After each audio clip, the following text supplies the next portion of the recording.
अस्सलाम वालेकुम स्टूडेंट्स, क्या हाल चाल है सबके। उम्मीद करता हूँ सब खैरियत से होंगे। Welcome to my channel doctor biology. आज मैं जो आप लोगों के लिए नया टॉपिक लेकर आया हूँ उसका नाम है सेलुलर ऑर्गेनाइजेशन।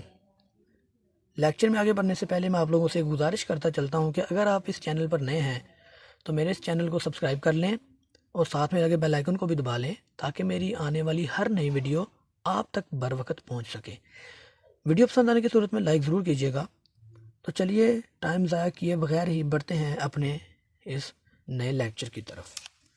सेलुलर ऑर्गेनाइजेशन में देखा जाए तो हम इसमें ये देखेंगे कि जानदारों के अंदर किस किस और कितनी कितनी टाइप्स की सेलुलर तरतीब पाई जाती है, कितनी किस्म के सेल्स होते हैं और कौन कौन सी जो है वो उनमें के अंदर टाइप्स जो हैं वो जानदार पाए जाते हैं, जानदारों के अंदर पाए जाते हैं सेल्स।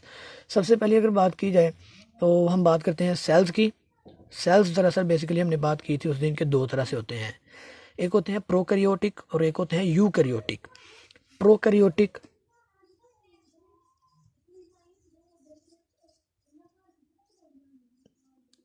और एक होते हैं यूकैरियोटिक।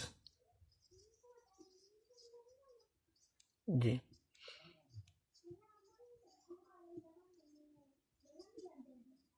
ये था प्रोकैरियोटिक। दूसरा था यूकैरियोटिक, यानी कि ये वो वाले सेल्स होते हैं, प्रोकैरियोटिक वो वाले सेल्स होते हैं जिनके सेल के अंदर वाज़े न्यूक्लियस नहीं होता, जबकि यूकैरियोटिक्स के अंदर वाज़े न्यूक्लियस पाया जाता है सेल में। जी, इसी तरह से अगर हम आगे बढ़ते जाएं तो मज़ीद हम इनके बारे में पढ़ते हैं। हम पढ़ते हैं यूनिसेलुलर जानदारों के मतलब। यूनी सेलुलर ये वो वाले जानदार होते हैं जो सिर्फ और सिर्फ एक ही सेल पर मुश्तमिल होते हैं।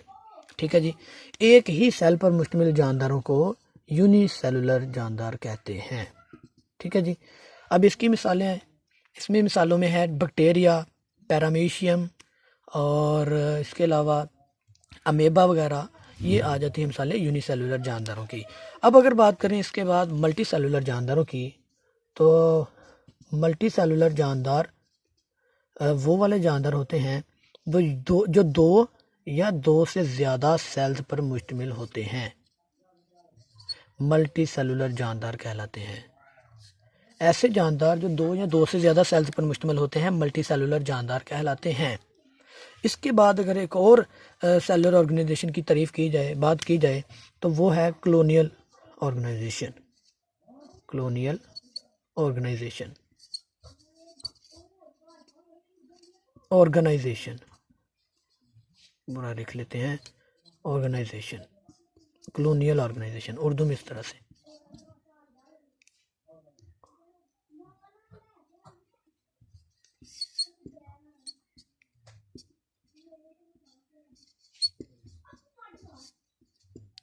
ये था कॉलोनियल ऑर्गेनाइजेशन। अगर कॉलोनियल ऑर्गेनाइजेशन की बात करें तो इसके अंदर यूनिसेलुलर जानदार पाए जाते हैं। ये वाली जो ऑर्गेनाइजेशन है इसके अंदर यूनिसेलुलर जानदार पाए जाते हैं, और जब ये जानदार एक जगह पर कॉलोनीज बनाकर रहते हैं, एक जगह पर जो है कॉलोनियाँ बनाकर रह रहे होते हैं, तो उस वक्त की जो ऑर्गेनाइजेशन उनकी होगी उसको हम नाम देंगे कॉलोनियल ऑर्गेनाइजेशन। मतलब ये कि बेसिकली ये होते यूनिसेलुलर जानदार हैं, लेकिन ये एक जगह पर रह रहे होते हैं, तो वो सारे जब एक जगह पर रह रहे होंगे तो उनको हम नाम देंगे कॉलोनियल ऑर्गेनाइजेशन का। मिसाल के तौर पर वॉल्वॉक्स। वॉल्वॉक्स एग्जाम्पल है कॉलोनियल ऑर्गेनाइजेशन की। होता ये यूनिसेलुलर है, लेकिन जब ये रह रहा होता है तो ये अकेला नहीं रह रहा होता, बल्कि ये गुच्छे बनाकर रह रहा होता है, कॉलोनियाँ बनाकर रह रहा होता है। तो जब ये कॉलोनी बनाकर रह रहा है तो हम इसको यूनिसेलुलर नहीं कहेंगे, बल्कि हम कहेंगे ये कॉलोनियल ऑर्गेनाइजेशन शो करते हैं। इसी तरह से क्यों करते हैं, क्योंकि ये बहुत से एक जगह पर रह रहे हैं, इकट्ठे रह रहे हैं, तो इनके दरमियान किसी किस्म की जो है डिवीज़न ऑफ लेबर नहीं होती है, यानी कि किसी किस्म का कोई इनके दरमियान तबादला नहीं होता। तो सिंपल जो है हम ये कहेंगे कि ये होते यूनिसेलुलर हैं लेकिन एक जगह पर रह रहे हैं। दरअसल ये जो वॉल्वॉक्स है ये सब्ज़ कलर का एक एल्गा होता है। ठीक है जी, ग्रीन एल्गा होता है जो कि पानी के ऊपर अक्सर तैरता हुआ आपको नज़र आता होगा, जिसको आप जो है वो पानी की मैल कह लें, ये भी कह सकते हैं। तो ये वो वाले जहाँ होती हैं चीज़ें। तो हमने यूनिसेलुलर की मिसाल देखी थी, अमीबा, पैरामीशियम, बैक्टीरिया वगैरह। मल्टी सेलुलर की जानदारों की मिसालों में आ जाता है इंसान, जानवर, पौधे, ये सारे आ जाते हैं इसमें। कॉलोनियल में एग्जांपल आ गई वॉलवॉक्स की। मल्टी सेलुलर जानदारों की अगर बात करें तो इनको आगे बढ़ाते हैं। मल्टी सेलुलर जानदारों के अंदर आगे से मज़ीद दो जो हैं वो आ जाती हैं एग्जांपल, मेंढक यानी कि फ्रॉग, और दूसरी है सरसों का पौधा यानी कि मस्टर्ड प्लांट। उनकी बात करते हैं। सबसे पहले हम बात करते हैं फ्रॉग की, यानी कि मेंढक। मेंढक का साइंसी नाम होता है राना टिग्राइना। अगर इसकी बात करें तो राना टिग्राइना जो है यानी कि मेंढक एक मल्टी सेलुलर जानदार है। मेंढक का जिस्म ऑर्गन सिस्टम्स का बना होता है, और हर ऑर्गन सिस्टम मुतलका ऑर्गन्स का बना होता है, यानी कि हर ऑर्गन सिस्टम ऑर्गन से मिलकर बने होते हैं। बहुत से ऑर्गन्स जो हैं वो मिलकर एक ऑर्गन सिस्टम बनाते हैं। तो तमाम ऑर्गन्स मखसूस टिश्यूज़ से मिलकर बने होते हैं। अब वो टिश्यूज़ कौन कौन से हैं? Epithelial, glandular, muscular, nervous tissues, इसके अलावा भी बहुत से होते हैं, वगैरह वगैरह कह देंगे आप। तो इसको हम जो है वो यहाँ पर ख़त्म करते हैं। उसके बाद हम स्टार्ट करते हैं सरसों का पौधा यानी कि मस्टर्ड प्लांट।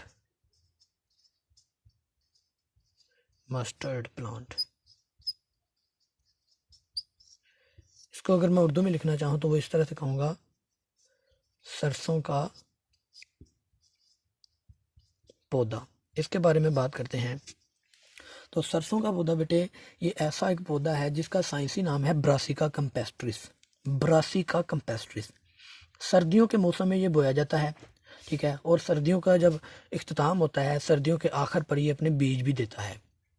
और पौधे के ये वाला पौधा जो है सरसों का पौधा, इसके जिस्म को हम सब्ज़ी के तौर पर भी खाते हैं, और इसके बीजों से तेल भी निकालते हैं। ये जो मस्टर्ड प्लांट है यानी कि सरसों का पौधा है, ये मल्टी सेलुलर जानदारों की मिसाल है।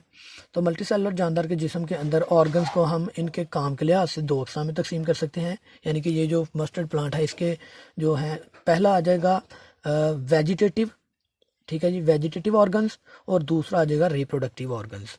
वेजिटेटिव ऑर्गन्स की अगर बात करें तो उसको जो है वह हम इस तरह से एक्सप्लेन करेंगे, ज़रा तवज्जो से सुनिएगा, समझिएगा। इसमें बहुत इंपॉर्टेंट ज़रा बात बताने लगा हूँ इसमें, वो ये होगी कि सबसे पहले है वेजिटेटिव ऑर्गन्स, ठीक है, इस तरह से होगा, वेजिटेटिव ऑर्गन्स, ठीक है जी। ये वेजिटेटिव ऑर्गन्स होंगे।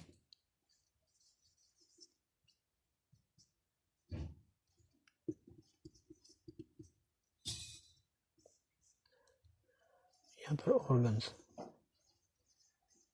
जी ऑर्गन्स। और ये वो वाले ऑर्गन्स होते हैं जिनमें शामिल किए जाते हैं जड़, तना, शाखें और पत्ते। इनको जो है वो इसलिए वेजिटेटिव ऑर्गन कहते हैं क्योंकि ये रिप्रोडक्शन कर सकते हैं, सेक्सुअल रिप्रोडक्शन करते हैं। इसके बाद आ जाते हैं रिप्रोडक्टिव ऑर्गन्स की तरफ, ठीक है जी। रिप्रोडक्टिव ऑर्गन्स, ये था वेजिटेटिव। अब बात करते हैं रिप्रोडक्टिव ऑर्गन्स, जी। तो उर्दू में इस तरह से होगा, रिप्रोडक्टिव ऑर्गन्स।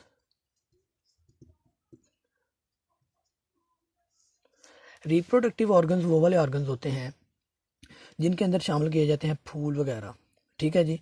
इन फूल के बाद जो है वो फल भी आ जाता है, बीज भी इसी कैटेगरी में आ जाता है, इसी ऑर्गन्स में आ जाते हैं, रिप्रोडक्टिव के अंदर ही। क्यों इनको जो है वो क्यों रिप्रोडक्टिव ऑर्गन्स कहा जाता है? क्योंकि ये सेक्सुअल रिप्रोडक्शन में हिस्सा लेते हैं, जबकि ऊपर वाले जो हैं वेजिटेटिव ऑर्गन्स वो सेक्सुअल रिप्रोडक्शन में हिस्सा नहीं लेते थे। इसीलिए उनको जो है हम वेजिटेटिव कहते हैं, और रिप्रोडक्टिव को हम कहते हैं कि ये सेक्सुअल रिप्रोडक्शन में हिस्सा लेते हैं, यानी कि अपनी आगे से नस्ल बढ़ाने में, आगे से बीज जो है वो देते हैं। तो इसलिए हम इनको रिप्रोडक्टिव स्ट्रक्चर कह रहे होते हैं। ये था आज का हमारा लेक्चर। तो इजाज़त दीजिए, मिलते हैं इंशाल्लाह नेक्स्ट लेक्चर में। अगर इसमें से आपको कोई सवाल है, कोई कन्फ्यूजन है, तो आप मुझसे नीचे कमेंट बॉक्स में पूछ सकते हैं। तो मिलते हैं अगले लेक्चर में, तब तक के लिए अल्लाह हाफिज़।